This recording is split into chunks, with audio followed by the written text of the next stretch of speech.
Parents and guardians, it's time once again for the Fearless Parenting Show. Hello, parents and guardians. Before we get started with today's episode, I want to let you know of a resource that I have for you. It's free of charge, doesn't cost you anything. And if you look in the description of the episode, you'll see a link that you can download this 2-page document, and it talks about the different wiring of children, the D style, the I style, the S style, and the C style. And you'll be able to use this as a reference as we go through these episodes, talking to you about how your children are wired and what's the best way to communicate to them. And now for our show. Well. Hello, parents and guardians. I'm glad that you joined us for this episode. Today, I want to talk to you about the I wired child and how best to communicate with them. So let me sort of give you a short little introduction into the I wired child. I stands for influencing. An influencing person truly loves people. They enjoy talking, laughing, sharing, and being out in front of other people. And they're happy and tend to be involved in social activities, both in school, in church, because again, they love people. I want to hit on some strengths right out of the box about the I wired child, and then I'm going to go into some things that'll motivate them, and then I'm going to leave you with one item that you really need to keep in mind regarding your I wired child. It is so important that I'm going to talk about it at the end, and then when we come back for part 2, where I talk about some of the blind spots and the weaknesses and how you can navigate your I wired child through those and discipline issues, I'm going to bring this up. I'm going to bring it up again. So let's start out with their strengths. They're outgoing and they're people focused. They're friendly, talkative, adaptable, optimistic, and they are encouraging. And hopefully y'all had the opportunity to download the disc wiring cheat sheet that I gave y'all. This sort of kind of gives a breakdown of all the different styles. If you haven't done that yet, if you'll go back to where you logged in for the show, you should see in the description of this particular episode is a link, and you can just download that document and print it out and go right along with us. And so I'm going to start out by talking about some other wonderful things about the I wired child. They're active and they always need something going on that involves others. They're talkative, again, they're optimistic and open about their feelings. And they're warm and they trust others and they make friends easily. They respond best to a fun and friendly environment. Eyes will do a lot more when you add encouragement and approval. Criticizing or yelling does not move the I child at all. Now, yelling at someone, generally screaming at them, speaking overly negative toward them is really not going to move anybody, but particularly not the I wired child. You got to speak to children in their language. And at the same time, parents, you got to get them to understand your language so when they're trying to communicate their thoughts to you, they can speak in your language. But you're the adult in that household. Your mom, your dad, you need to be the example. And being the example means speaking to your child in their language so they understand that that is something that they need to do. Remember, your I wired child has a need for social recognition, so be sure to praise their accomplishments in front of somebody else. And I'm not talking about giving your child a trophy for everything that they do.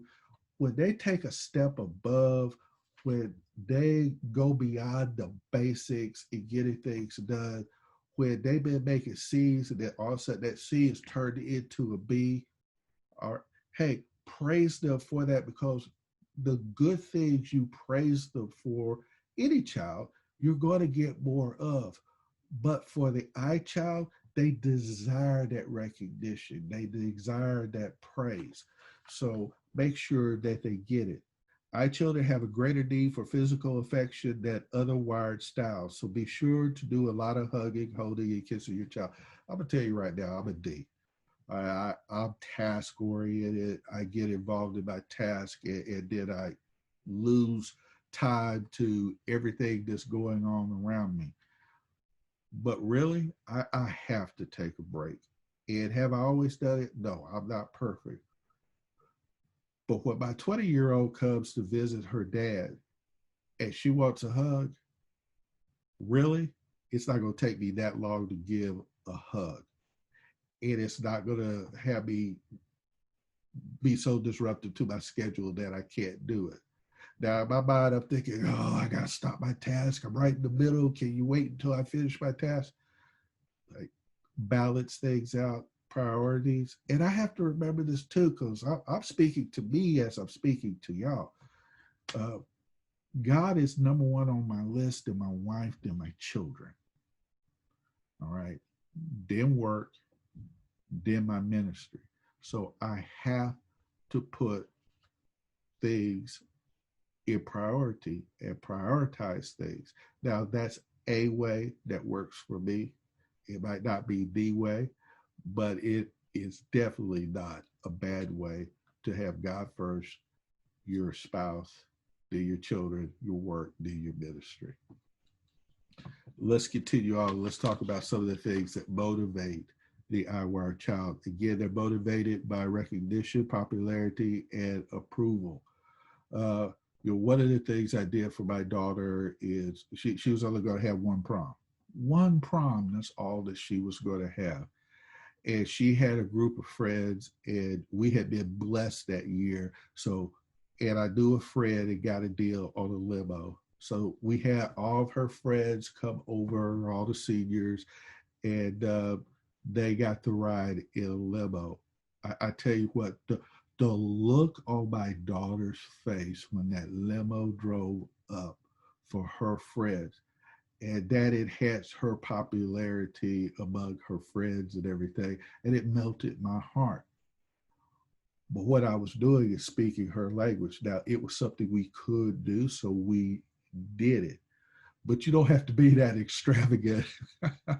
You can just invite your child's friends over and break out a gallon of ice cream, and I'll tell you what, your child's going to be popular amongst those other kids, because they got to dip into the ice cream. But that's just an example. But I tell you what, when you do that, you see that in your child, there's not enough money to buy what you see in the eyes of your child, particularly an eye, when you're speaking in their life and you're speaking their language.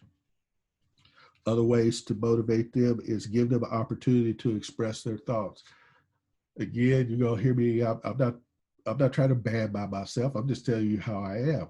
I get busy. I get very task oriented, not so much people oriented, but I'm very task oriented. So all of a sudden, my daughter wants to talk to me. She has something. Hey, you got 5 minutes, 10 minutes, and I tell you, I struggle with this. But the thing to do is to take a step back and say, listen, why don't we just schedule something out here? Maybe we'll watch a movie tonight, and we'll talk as we're setting up for the movie, getting everything set, and some popcorn and things of that nature, and let them talk. For me, hey, basically, I kind of got set like a date time with my daughter, so that she gets a chance to talk to daddy and tell daddy about any and everything. And don't just sit there and go, mm-hmm, mm-hmm, mm-hmm. Actively listen. Take part of what they say that is resonating with you and repeat it back to them. And that involves you in the conversation, and that makes it interactive. So do that with your child.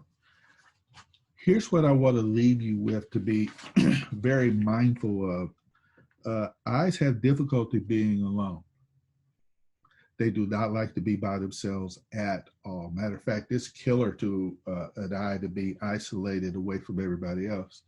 Can you imagine an eye child in a classroom, kind of off to one side of the classroom?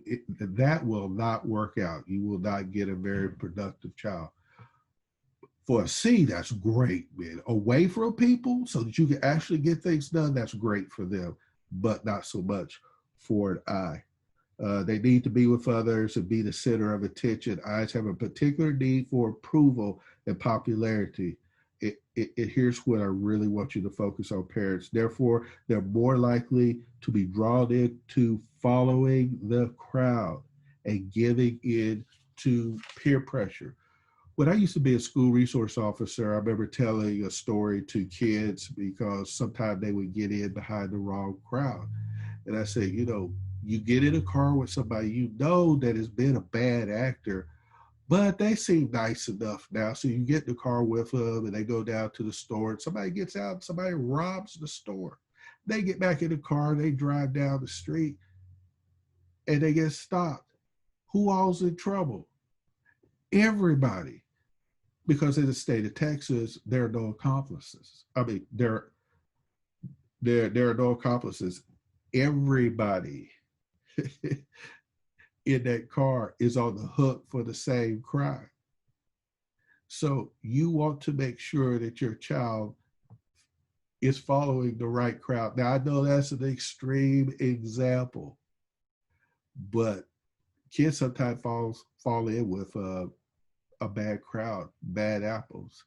And I want to go back to something I've said in earlier episodes. You got to have a good whole field advantage. You got to take advantage of that whole field. You got to bring those friends over to your house. You've got to get to know those friends. And if they are bad apples, then you know that you need to steer your child away from them. But if you're not involved and you're not taking advantage of the whole field, and you're not taking advantage of the away game, by having a finger on the pulse of what's going on with your child, then your eye child may fall in with the bad crowd. So this is something you just need to be cognizant of, and we'll talk more about that the next time. But basically, that's all I have for y'all for today. So I'm going to ask y'all to go forth and fearlessly parent. God bless.